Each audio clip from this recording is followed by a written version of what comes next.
सरिता के हाथों में आज मेहंदी लगने वाली थी, क्योंकि 2 दिन बाद ही सरिता की बारात आने वाली रहती है। सरिता बेहद खुश रहती है क्योंकि उसकी शादी एक डॉक्टर से तय हुई थी। डॉक्टर जिनका नाम ओम प्रकाश रहता है।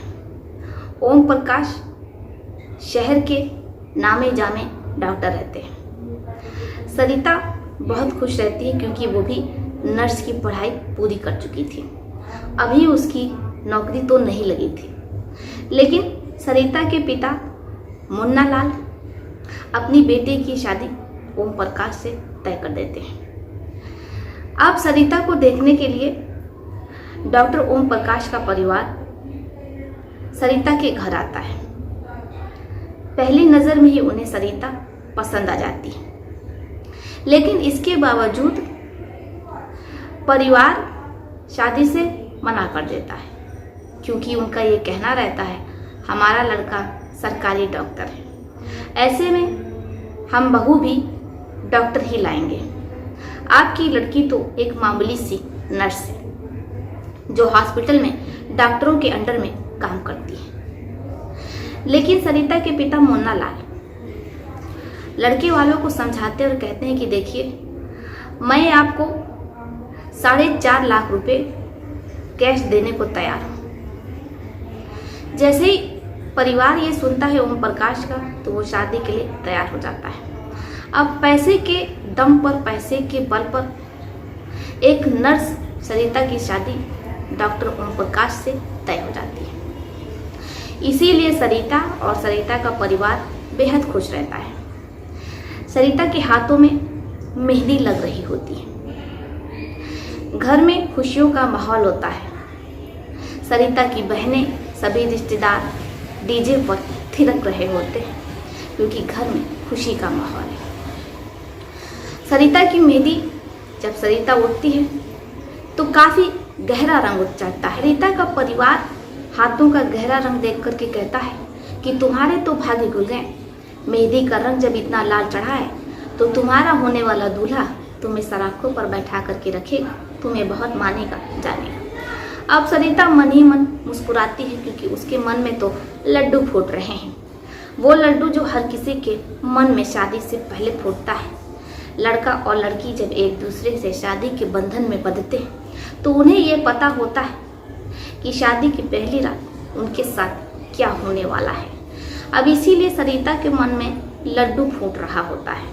वो समय भी आता है, वो क्षण भी आता है जब सरिता दुल्हन बनी बैठी रहती है। कुछ ही देर बाद बारात दरवाजे पर आती है। सरिता के कानों में जैसे ही ढोल नगाड़े की आवाज़ आती है, सरिता बारजे पर जाती है तो देखती है कि डॉक्टर ओम प्रकाश बारातियों के साथ डांस कर रहे हैं, डीजे पर थिरक रहे हैं। सरिता के पापा मुन्ना लाल जो दहेज में वो सब कुछ देते हैं जो कि डॉक्टर ओम प्रकाश के परिवार ने अपनी लिस्ट में लिख रखा था।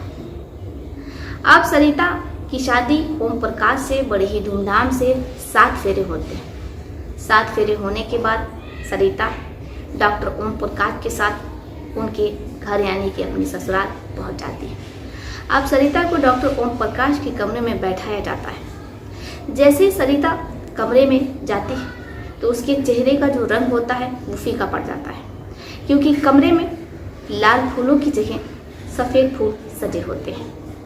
सरिता अपने सास से पूछती है कि आखिर लाल रंग के गुलाब क्यों नहीं सजे हैं, मुझे तो गुलाब बहुत पसंद है।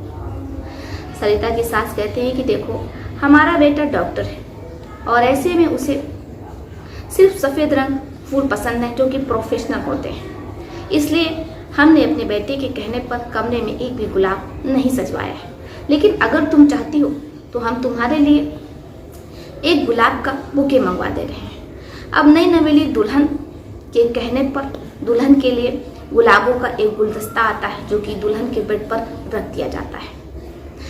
कुछ देर बाद डॉक्टर ओम प्रकाश कमरे में आते हैं। फिर वही पति और पत्नी, दुल्हा दुल्हन के बीच जो होना चाहिए वो सब कुछ होता है। सुबह होती है। सरिता बहुत खुश होती है क्योंकि आज की सुबह उसके लिए बहुत ख़ास होती है, क्योंकि जिस चीज़ का इंतज़ार वो इतने बरसों से कर रही थी, आज वो सारी चीज़ें उससे मिली। उसे तो यकीन ही नहीं हो रहा होता है कि वो शादीशुदा है, उसकी शादी हो चुकी है। वो बहुत खुश रहती है। इसके बाद बाकी रस्मों को अदा करने के लिए सरिता नीचे जाती है। अब सरिता अपने ससुराल में अपने पति ओम प्रकाश के साथ बहुत खुश रहती है। सब कुछ बहुत अच्छा चल रहा होता है। समय बीतता है और कब ये समय इतनी आसानी से निकल जाता है सरिता को पता ही नहीं चलता है। अब सरिता की शादी को पूरे 2 साल हो चुके थे। आज सरिता की एनिवर्सरी रहती है। पूरा घर सफ़ेद फूलों से सजाया जा रहा था। अब सरिता डॉक्टर ओम प्रकाश के आने का इंतज़ार कर रही होती है, लेकिन घड़ी की सुइयां जो तेज़ी से बढ़ रही होती हैं, 10, साढ़े 10, 11, साढ़े 11। इन डॉक्टर ओम प्रकाश जिनका कुछ भी अता पता नहीं रहता है। अब सरिता उनको कॉल लगाती है तो नंबर स्विच ऑफ बता रहा होता है। सरिता हॉस्पिटल में फ़ोन करती है तो पता चलता है कि डॉक्टर साहब तो हॉस्पिटल आए ही नहीं। अब सरिता परिवार जिन्हें कुछ समझ में नहीं आता है कि आखिर ऐसा कैसे हो गया। अब वो लोग हॉस्पिटल पहुंचते हैं तो पता चलता है कि डॉक्टर ओम प्रकाश तो कई दिनों से हॉस्पिटल ही नहीं आ रहे हैं। अब किसी को कुछ समझ में नहीं आ रहा होता है। यहाँ जो खुशियाँ होती हैं, खुशियों का माहौल होता है, घर पर एनिवर्सरी है, वो सब पर पानी फिर जाता है। सुबह हो जाती है, घर में रोना पीटना मच जाता है। डॉक्टर ओम प्रकाश जिनका कुछ भी अता पता नहीं रहता है। अब सरिता उसके ससुराल वाले थाने जाते हैं। डॉक्टर ओम प्रकाश की गुमशुदगी की रिपोर्ट दर्ज होती है। पुलिस वाले छानबीन में लग जाते हैं, लेकिन उन्हें भी कहीं कोई सुराग नहीं मिलता है। लेकिन इधर जो ससुराल वाले रहते हैं वो सारा आरोप सरिता पर मढ़ देते हैं और कहते हैं कि सरिता जो कि हमारे बेटे ओम प्रकाश को दोष देती रहती थी, उसे बुरा भला कहती रहती थी और उससे तलाक मांगती थी, क्योंकि हमारा बेटा ओम प्रकाश सरिता को पत्नी सुख तो देता था, लेकिन कभी भी वो उसे मां नहीं बना पाया। इसी वजह से अक्सर पति और पत्नी में लड़ाई झगड़ा होती थी। इसलिए सरिता का अपने ही गांव के एक लड़के के साथ प्रेम प्रसंग चल रहा था और सरिता का ये जो बेटा है ये उसी प्रेमी का अंश है।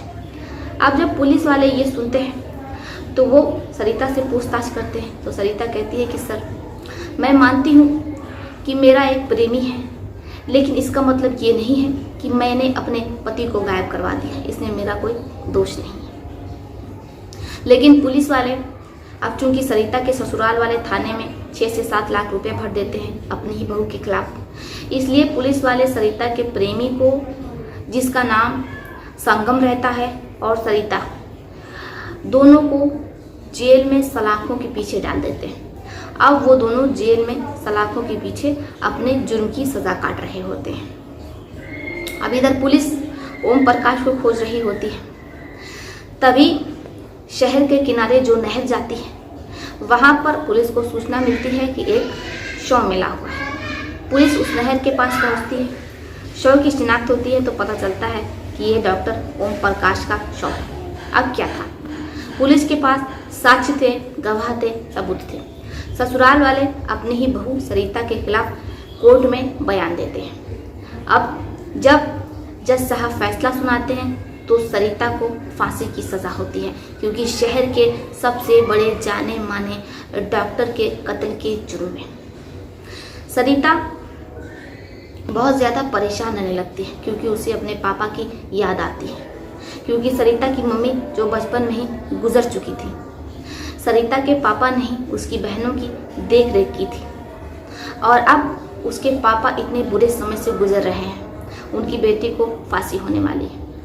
जेलर आता है, वो सरिता से कहता है कि मैडम, अगर आपकी कोई आखिरी इच्छा है तो उसे बता दीजिए। सरिता कहती है कि जो गुनाह मैंने किया नहीं है, मैं उसकी सजा काट रही हूँ, तो ऐसे में मैं अपनी आखिरी इच्छा क्या बताऊँ। जेलर दोबारा पूछता है। सरिता कहती है, ठीक है, अगर मरने से पहले तुम लोग किसी की आखिरी इच्छा ही जानना चाहते हो, पूछते हो, तो मैं अपने पिता के साथ एक रात बिताना चाहती हूँ, मैं उनके साथ एक रात रहना चाहती हूँ। जब जेलर ये सुनता है तो कहता है कि ठीक है, आपकी ये इच्छा अवश्य पूरी की जाएगी, अब इसके बाद जेलर जज के पास जाता है और पूरी बात बता देता है। इसके बाद 2 सिपाही मुन्ना लाल के घर जाते हैं और वो मुन्ना लाल को अपने साथ जेल लेकर के आते हैं। जैसे ही सरिता अपने पापा को देखती है तो उनसे लिपट करके रोने लगती है। उसके पापा भी मुन्ना लाल भावुक हो जाते हैं। आधे घंटे तक रोने के बाद जब दोनों चुप होते हैं, खामोश होते हैं, अब वो दोनों एक दूसरे से बातचीत करने लगते हैं। मुन्ना लाल अपनी बेटी के लिए उसके पसंदीदा खाने पीने की चीज़ें लेकर के गए थे, क्योंकि उन्हें पता था कि उनकी बेटी जो कुछ भी खाएगी वो आखिरी बार खाएगी। वो अपने हाथों से अपनी बेटी सरिता के लिए पनीर बना करके लेकर के गए थे, क्योंकि सरिता जिसे पनीर बहुत पसंद रहता है। सरिता अपने पिता के हाथों से खाते हुए रोने लगती है, उसकी आंखों में आंसू आ जाता है। मुन्ना लाल कहते हैं कि देखो सरिता, अगर तुमने कुछ किया नहीं है तो फिर तुम डरो मत, मैं अपनी आखिरी सांस तक तुम्हारे लिए लड़ूंगा, तुम्हें न्याय दिलाऊंगा। इसके बाद पिता और बेटी दोनों खाना खाते हैं, पानी पीते हैं ठंडा, और फिर वो दोनों वहीं चटाई पर आराम से सो जाते हैं। कब सुबह होती है ये ना तो सरिता को पता चलता है और ना मुन्ना लाल को पता चलता है। अब मुन्ना लाल नम आंखों से अपनी बेटी से विदा होते हैं। बेटी भावुक हो जाती है, लेकिन अब समय पूरा हो चुका था। मुन्ना लाल जैसे ही घर आते हैं वो अपनी बेटी के लिए तड़प उठते हैं कि उनकी बेटी जिसने ये जुर्म नहीं किया है, उसने कुछ नहीं किया, फिर उसे सज़ा नहीं होनी चाहिए, उसे फांसी नहीं होनी चाहिए, क्योंकि उनकी बेटी निर्दोष है। अब मुन्ना लाल अपने एक दोस्त एडवोकेट नरेश के पास जाते हैं। नरेश को पूरी बात बताते हैं। नरेश कहता है कि मुन्ना लाल देखो, अगर तुम्हारी बेटी सच में निर्दोष तो उसे फांसी नहीं होगी, लेकिन तुम्हारी बेटी निर्दोष होनी चाहिए, तभी मैं इस केस पर हाथ डालूंगा। अब जब मुन्ना लाल ये सुनते हैं तो कहते हैं कि मैं अपने सर की कसम खाता हूँ, मेरी बेटी निर्दोष है, बस तुम मेरा केस लड़ो अगर तुम मुझ पर विश्वास करते हो। इसके बाद एडवोकेट नरेश एक याचिका दायर करते हैं, उस पर सुनवाई होती है। कुछ समय की मोहलत सरिता, मुन्ना लाल, एडवोकेट नरेश को मिल जाती है। अब वो लोग जांच पड़ताल शुरू करते हैं। वहाँ आसपास उस नहर के सीसीटीवी कैमरा खंगाला जाता है कि आखिर डॉक्टर ओम प्रकाश के साथ क्या हुआ था। तो कुछ ऐसा एडवोकेट नरेश के हाथ लगता है जिससे कि पूरा केस पलट जाता है। एडवोकेट नरेश जो कि नहर पर खड़े होकर के बात कर रहे थे, तभी एक महिला आती है और वो उन्हें नहर में धक्का दे देती है। अचानक हुए जोरदार हमले से डॉक्टर ओम प्रकाश नहर में गिर जाते हैं और उनकी मौत हो जाती है। अब एडवोकेट नरेश साक्ष्य लेकर के वो थाने जाते हैं। जैसे पुलिस वाले ये देखते हैं तो वो कोर्ट जाते हैं। जज के सामने वीडियो पेश होती है। अब इसके बाद जो महिला रहती है, जिसका चेहरा भी साफ नहीं हो पाया था, आखिर उसने क्यों धक्का दिया डॉक्टर ओम प्रकाश को, ये भी जानना बाकी था। इसलिए पुलिस वाले उस महिला की जांच पड़ताल शुरू करते हैं। वीडियोस फोटोज साइबर वालों को भेजी जाती है। साइबर वाले जब फोटो को क्लीन करके देते हैं तो जो चेहरा सामने आता है उसे देखने के बाद पुलिस वालों के होश हो जाते हैं, क्योंकि वो महिला कोई और नहीं रहती है बल्कि वो डॉक्टर ओम प्रकाश की जूनियर असिस्टेंट रहती है, जो कुर्सी के लालच में डॉक्टर ओम प्रकाश को नहर से धक्का दे देती है और पूरा इल्ज़ाम डॉक्टर ओम प्रकाश की पत्नी सरिता पर लगता है। जब दोबारा इस केस की कोर्ट में सुनवाई होती है तो फैसला सरिता, मुन्ना लाल और एडवोकेट नरेश के पक्ष में जाता है। सरिता बाइज्जत बरी हो जाती है।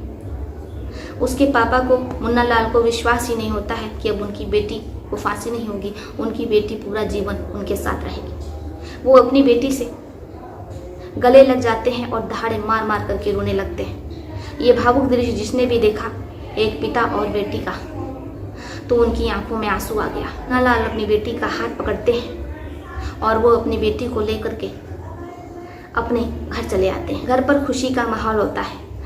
अब सरिता अपने पापा और अपने प्रेमी के साथ हंसी खुशी रह रही है। आशा करती हूँ कि आपको ये कहानी बेहद पसंद आई होगी। क्या सरिता ने जो कुछ भी किया वो सही था? क्या सरिता को अपने प्रेमी के साथ रहना चाहिए था या उससे शादी करनी चाहिए? शादीशुदा होने के बावजूद सरिता अपने पति को धोखा दे रही थी। आपका इस पर क्या सोचना है? आप अपनी राय हमें कमेंट बॉक्स में लिख सकते हैं। तो चलिए फिर चलते हुए मिलते हैं आपसे किसी और कहानी में। तब तक के लिए आप अपने परिवार का ध्यान रखिए। आदाब, सत श्री अकाल, नमस्कार।